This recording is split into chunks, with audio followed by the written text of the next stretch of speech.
जब प्रचारक जो परमेश्वर के द्वारा अभिषेक हुआ है, बुलाया और भेजा गया, वचन प्रचार करता है, जब वो सच में अभिषेक किया गया, बुलाया और भेजा गया, प्रभु उसके द्वारा काम करता है। जब वो प्रचार करता है, वो मनुष्य है, मुंह से प्रचार करता है बाइबल से, लेकिन वचन निकलकर लोगों के दिल को छू लेता है।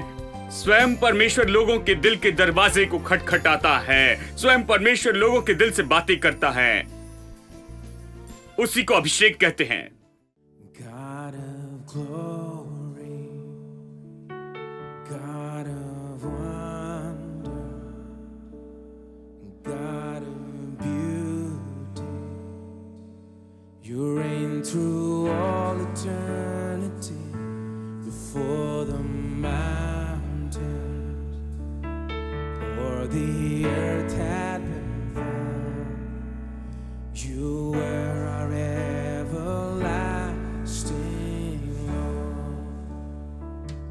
You've been our hope, you've been our shelter safe, for young and old, to generations past, we stand in awe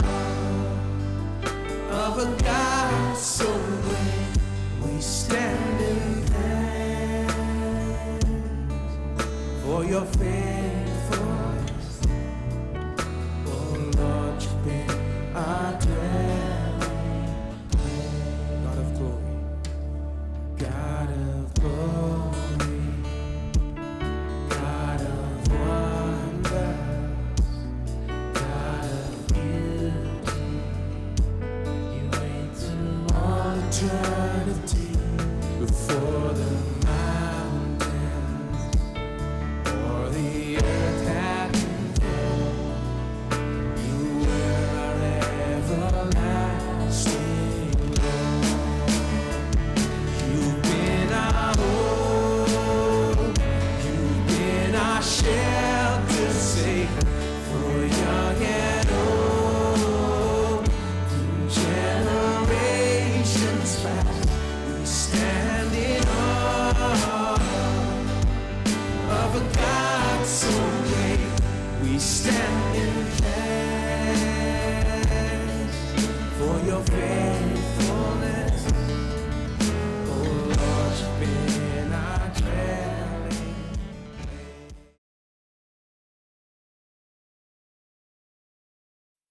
कर्नेलियुस नाम एक सूबेदार, जो एक रोमी व्यक्ति था, सेना में अधिकारी था। परमेश्वर इस व्यक्ति के पास एक स्वर्गदूत भेजता है। वो कहीं और था। परमेश्वर इस व्यक्ति के पास स्वर्गदूत भेजता है और उसे पतरस का पता देता। क्या आप विश्वास करेंगे ऐसे हो सकता है? मैं विश्वास करता हूं परमेश्वर ईश्वरीय संपर्क में हमें जोड़ सकता है। कैसे परमेश्वर लोगों को एक साथ लाता है, उन्हें जोड़ता है, अलौकिक रूप में नियुक्त करता है। मैं इसी बात पर सच में विश्वास करता हूं। जानते, जब आप सोचते प्रभु कार्य नहीं कर रहा है, यूसुफ जब कैद में था या फिर गड्ढे में था, वो परेशानी में पड़ा हुआ था, तो निश्चय उसने सोचा होगा मेरे प्रभु परमेश्वर कहाँ हैं? उसने मुझे दर्शन दिया, मैंने विश्वास किया, अभी देखो मैं बड़ी परेशानी में हूं। परमेश्वर हर समय काम कर रहा था। वो काम कर रहा था कि उसे प्रधानमंत्री बनाए।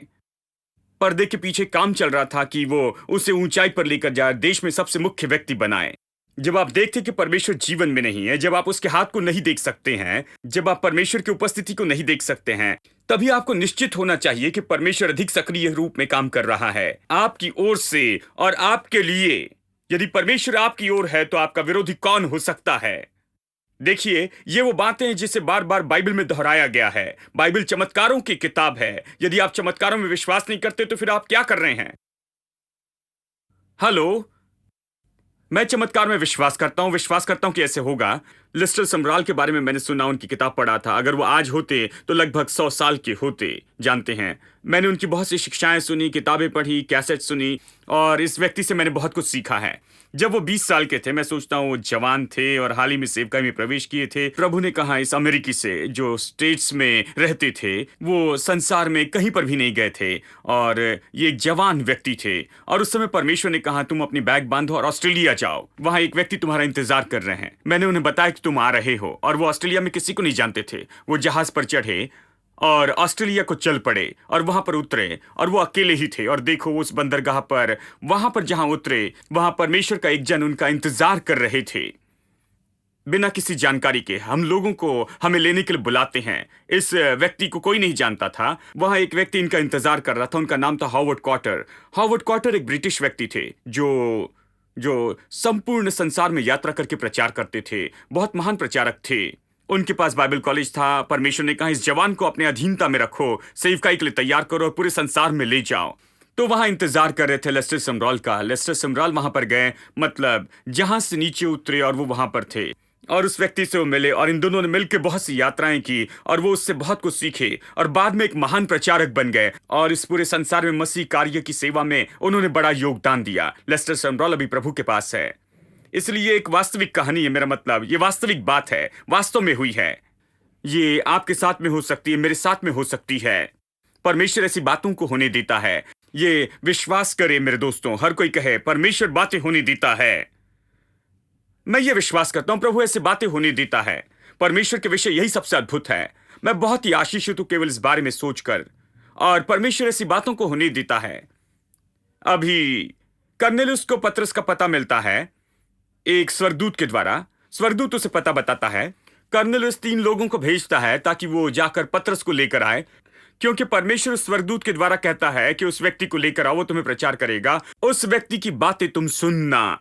तो कर्नेलियुस उसे लाने के लिए भेजता है। मैं अपने घर में एक सभा का आयोजन करूंगा, वो व्यक्ति प्रचार करे और प्रभु जो कहता है वो मैं सुनूंगा। और इसलिए वो वहां पर इंतजार कर रहे थे। अब इसे सुनिए, वचन 18। और पुकार पुकार कर पूछने लगे, क्या शमौन जो पतरस कहलाता है यही अतिथि है? पतरस तो उस दर्शन पर सोच ही रहा था कि आत्मा ने उससे कहा, देख 3 मनुष्य तेरी खोज में हैं, वो तुझे ढूंढ रहे हैं, पूछ रहे हैं कि यहां कोई ऐसा व्यक्ति है।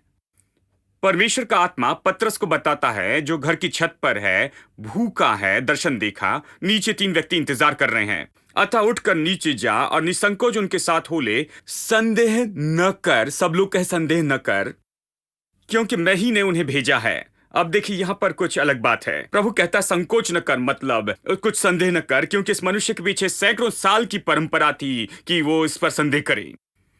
उसके पास संदेह का कारण था सैकड़ों सालों की यहूदी परंपरा, जब उसे अन्य जाति के विषय सिखाया गया कि अन्य जातियों के उद्धार के लिए कोई संभावना नहीं है। इससे सिखाया गया था कि अन्य जाति कैसे उद्धार नहीं पा सकती है।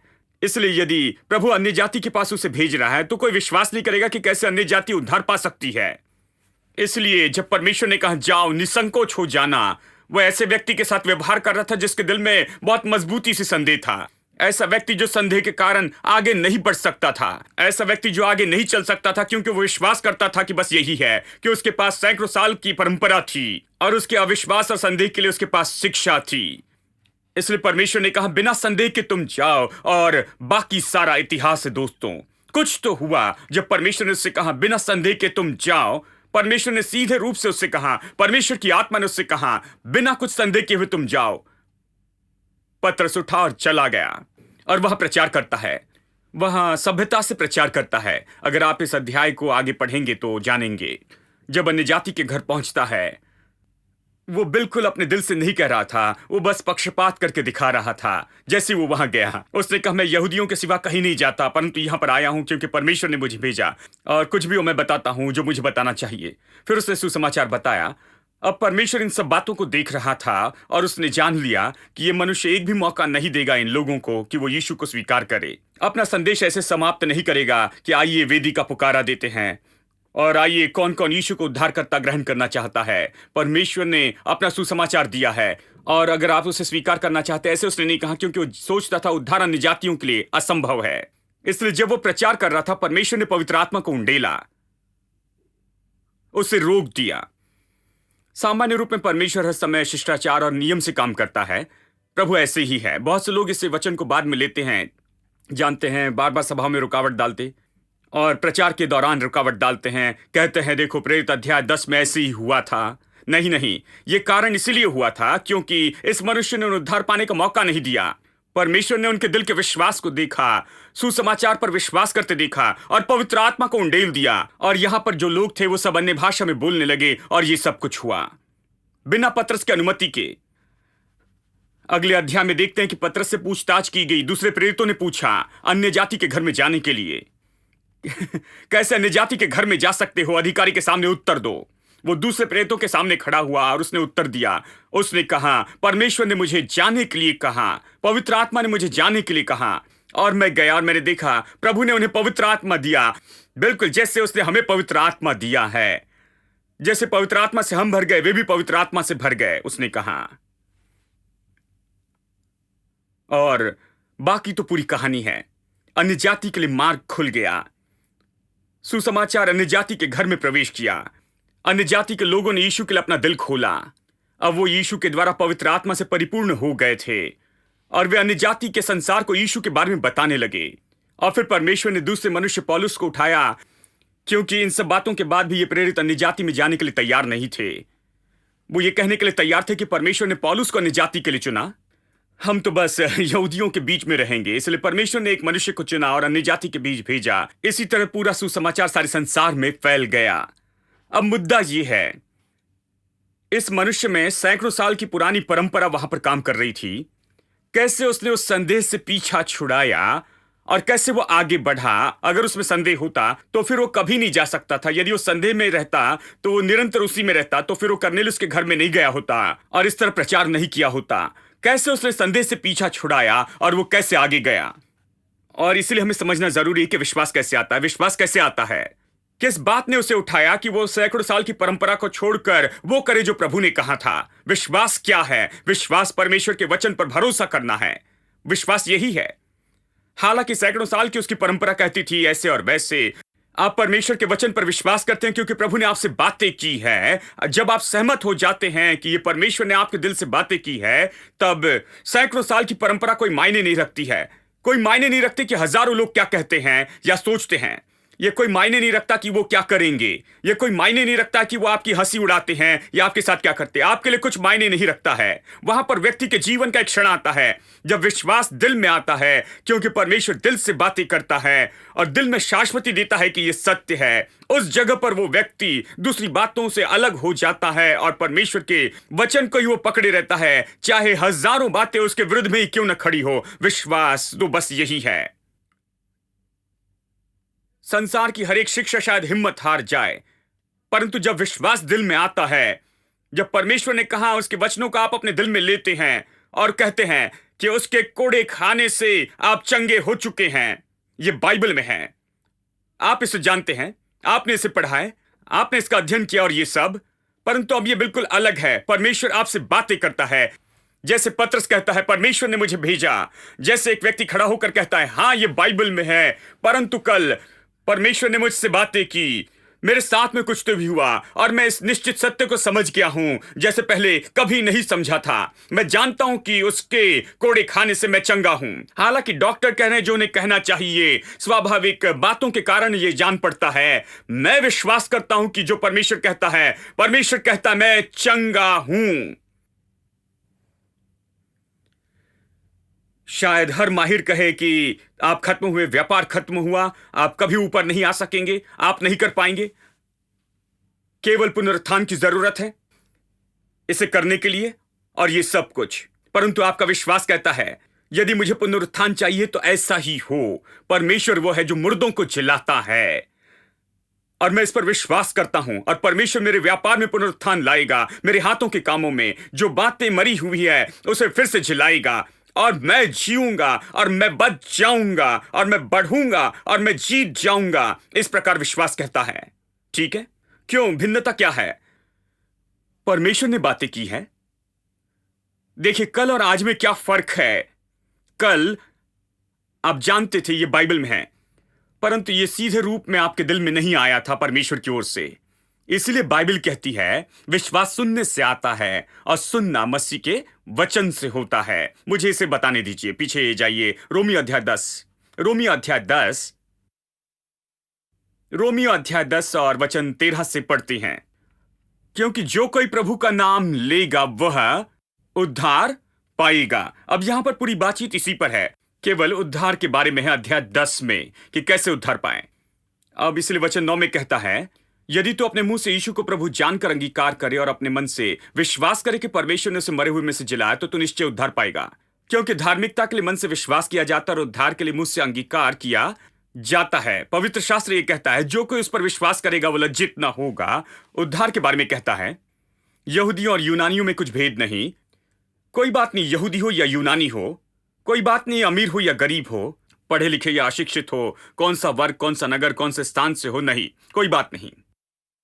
इसलिए वो सबका प्रभु है और सब नाम लेने वाले के लिए उद्धार है, कोई भी जो उसे पुकारता है। इसका मतलब जो प्रभु को पुकारता है, प्रभु का नाम जो लेता है और कहता है यीशु, प्रभु यीशु तू मेरा प्रभु है, मैं अपना दिल तेरे लिए खोलता हूं, मैं विनती करता हूं कि मेरे दिल में आ, मेरे दिल में आकर वास कर, मेरी अगुवाई कर, मार्गदर्शन कर, मेरा प्रभु और स्वामी बन जा, मुझे धोकर मेरे पापों से शुद्ध कर, मुझे एक नया व्यक्ति बना, मुझे एक नया जीवन दे। यही इसका मतलब है।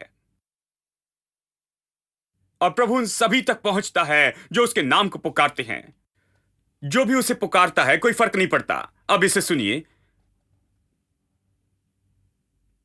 जो कोई प्रभु का नाम लेता है, उसे पुकारता है, वचन 13, वो उद्धार पाएगा। इसलिए यदि कोई प्रभु का नाम लेता है और कहता है प्रभु यीशु मेरे दिल में आ, मुझे धोकर शुद्ध कर, परिपूर्ण कर, मुझे अपनी संतान बना, मैं तेरे लिए जीना चाहता हूं, अपना दिल तुझे देता हूं, मुझ में आकर मेरी अगुवाई कर, मेरा स्वामी और प्रभु बन जा, मैं विश्वास करता हूं, तुझे ग्रहण करता हूं, तब यीशु उसके दिल में आएगा और अगुवाई करेगा। इस बात के बारे में कह रहा है। परंतु सुनिए अगले वचन में, वचन 13 कहता है जो कोई प्रभु का नाम लेगा उसका उद्धार हो जाएगा। परंतु समस्या यह है, वचन 14, फिर जिस पर उन्होंने विश्वास नहीं किया वे उसका नाम कैसे लें? हाँ, तो वो कैसे पुकारेंगे? केवल वो जब विश्वास करेंगे तब पुकारेंगे, किसी को जाकर बताना होगा, तब वो विश्वास करेंगे, तब वो उसे पुकारेंगे। इसलिए कहता है फिर जिस पर उन्होंने विश्वास नहीं किया वे उसका नाम कैसे लें, और जिसके विषय सुना नहीं उस पर कैसे विश्वास करें? देखिए, परमेश्वर का नाम लेने के लिए उन्हें विश्वास करना होगा। विश्वास करने के लिए किसी को जाकर उन्हें बताना होगा, उसके विषय सुनना जरूरी, तब विश्वास करेंगे। तीसरी बात यहां कहता है और बिना प्रचारक कैसे सुनेंगे। और चौथी बात वो कहता है वचन 15 में, और यदि कोई भेजा न जाए तो कैसे प्रचार करेंगे। बहुत ही तर्कसंगत क्रम है इन सवालों का। कैसे उसका नाम लेंगे यदि उन्होंने विश्वास नहीं किया है? कैसे वो विश्वास करेंगे यदि नहीं सुना है? कैसे वो सुनेंगे यदि उन्हें नहीं बताया गया है? किसी ने प्रचार नहीं किया, कोई प्रचार नहीं करेगा यदि वो भेजे न जाए। इसलिए परमेश्वर को भेजना है, प्रचारक को, और प्रचारक को वचन प्रचार करना है, और तब ये विश्वास आता है जब वो वचन सुनते हैं। और जब वे विश्वास लाते हैं तब वो प्रभु के नाम को पुकारते हैं। इस समय मैं इस वक्त यहीं पर रुकना चाहता हूं क्योंकि वचन 17 में जाना चाहता हूं जो कहता है विश्वास सुनने से और सुनना मसीह के वचन से होता है।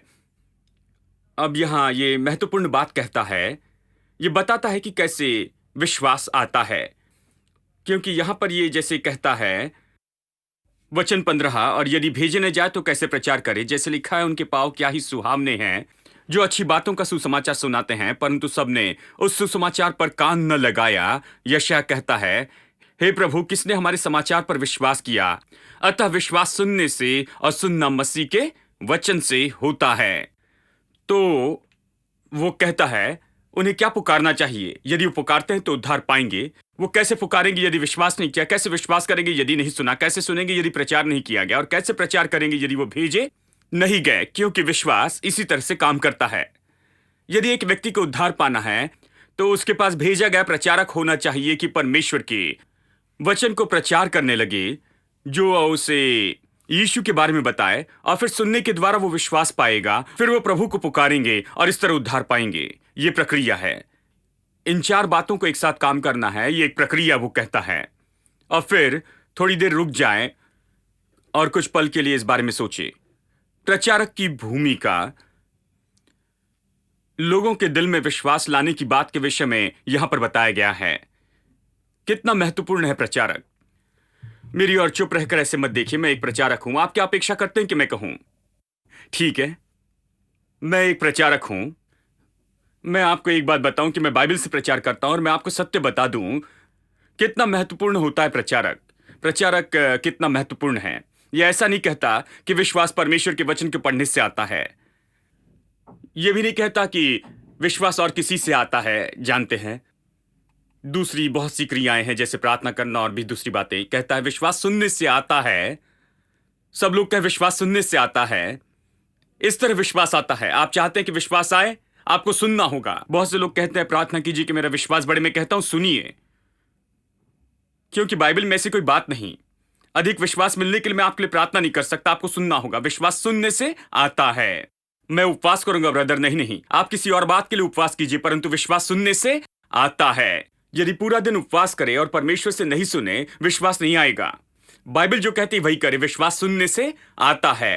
अब सब लोग इसे समझते हैं, लेकिन दूसरा एक वाक्य जिस पर मैं जोर देना चाहता हूं, विश्वास सुनने से आता है, लेकिन सुनना मसीह के वचन से होता है। कैसे सुनना आता है, यही मैं बताऊंगा। कैसे सुनना आता है, कैसे आप विश्वास को सुनने से प्राप्त कर सकते हैं। परंतु सुनना कैसे प्राप्त होता है?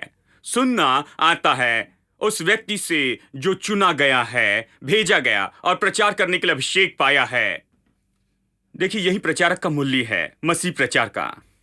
इसके लिए बहुत से बड़े वचन हैं, मैं जा सकता हूं, लेकिन मैं उसे नहीं देखूंगा क्योंकि समय नहीं है। लेकिन बात तो यह है, हम में से हर कोई बाइबल लेकर प्रचार कर सकता है, दूसरों को सिखा सकता है। ठीक है, आप सभी कुछ हद तक प्रचार कर सकते हैं और ये सब कुछ निश्चित स्तर पर। और मैं खुश हूं कि आप ऐसे कर रहे हैं। आपको ऐसे करना चाहिए। जब भी मौका मिलता है, आपको प्रभु वचन बांटना चाहिए जो आपको मालूम है। लेकिन इसका यह अर्थ नहीं कि हर कोई इस जगह पर आ सकता है जिसके विषय कह रहा है, जब ये कहता है कि उसे भेजा जाना चाहिए, उसे प्रचार करना जरूरी और ये सब इस विषय में कह रहा है जो इफिसियों 4 कहता है। इफिसियों 4 कहता है कि जब यीशु स्वर्ग में उठाया गया, उसके पुनरुत्थान के बाद में जब वो ऊंचे पर उठाया गया, वचन 11 कहता है उसने वरदान दिए, सेवकाई के वरदान। किस तरह के वरदान दिए? सेवकाई के वरदान है प्रेरित, भविष्यवक्ता, प्रचारक, पास्टर और शिक्षक। अब ये वरदान किसके लिए? आपको इसके विषय सोचना चाहिए, क्योंकि कुछ लोग कहते हैं मैं घर में ही रहूंगा और बाइबल पढ़ूंगा, इससे विश्वास पाऊंगा। मुझे माफ कीजिए, इस तरह विश्वास नहीं आता है। यही एक समस्या है। यदि आप इस तरह विश्वास पा सकते तो क्यों प्रभु ने प्रेरित, भविष्यवक्ता, प्रचारक, पास्टर और शिक्षक नियुक्त किए हैं? आप बाइबल पढ़ सकते हैं, टेप सुन सकते हैं, ये और वो कर सकते हैं और भी सब कुछ, और ये अच्छा है। परंतु बात तो ये है, वहां पर कुछ ऐसा है प्रचारक के विषय जो चुना हुआ है, नियुक्त किया है प्रभु के द्वारा। ये भेजे गए प्रचारक के बारे में कहता है।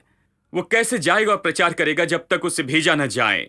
ये ऐसा नहीं कि आप उन्हें भेज रहे हैं, परमेश्वर उस व्यक्ति को भेज रहा है। परमेश्वर उस पर अपना हाथ रखकर उसे भेजता है। परमेश्वर उस व्यक्ति को अभिषेक और प्रेरणा देता है। परमेश्वर न केवल उस व्यक्ति को भेज रहा है, परंतु उस व्यक्ति के ऊपर अभिषेक की संगति भेज रहा है, ताकि जब वो प्रचार करे तो ये काम करे। हेलो, उसी के बारे में कहता है। ये भेजे गए व्यक्ति के बारे में कहता है। एक अभिषिक्त व्यक्ति, एक नियुक्त व्यक्ति, एक बुलाया गया व्यक्ति सेवकाई कर रहा है। इसलिए प्रेरित, भविष्यवक्ता, पास्टर, प्रचारक, शिक्षक इसी के बारे में है। परमेश्वर के द्वारा वो विशेष सेवकाई के लिए बुलाए गए, नियुक्त किए गए और उस उद्देश्य के लिए अभिषेक पाए हैं। अब अभिषेक क्या करता है? यह अभिषेक की सेवकाई किस बारे में है? पास्टर का अभिषेक किस बारे में है? शिक्षक का अभिषेक किस बारे में है?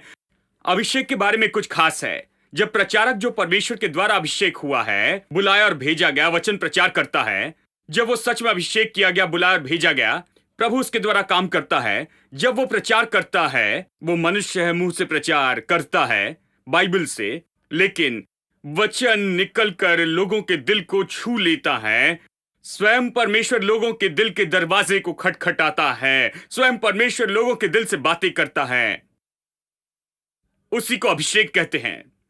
अभिषेक वहां है, एक व्यक्ति, एक साधारण व्यक्ति जो बुलाया गया और भेजा गया, वो विशेष कार्य में है। परमेश्वर ने बुलाया और परमेश्वर ने भेजा। वो एक विशेष काम पर जा रहा है, परमेश्वर की ओर से विशेष बातें घोषित करता है। वो मनुष्य है, वचन की घोषणा करता है, परंतु जब वो लोगों के दिल में जाता है, लोग कहता है प्रभु ने आज मुझसे बातें की है।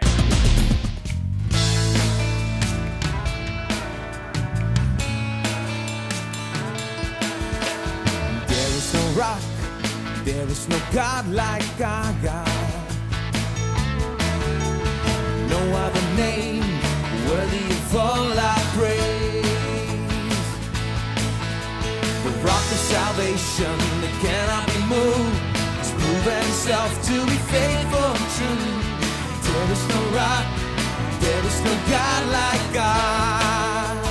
There is no rock, there is no rock, there is no God like our God.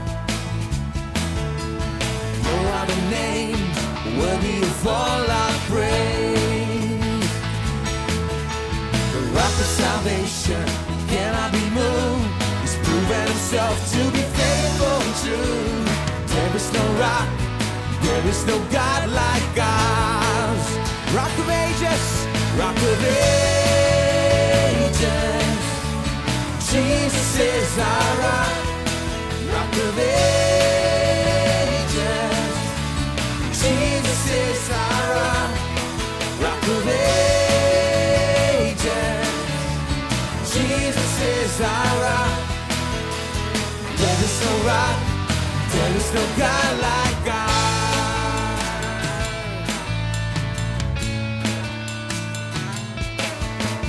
There is no rock, there is no God like our God. No other name worthy of all our praise. The rock of salvation that cannot be moved. He's proven himself to be faithful and true. There is no rock, there is no God like God. Rock of ages, rock of ages. Jesus is our rock, rock of ages. Jesus is our rock, rock of ages. Jesus is our rock. There is no rock, there is no God like God.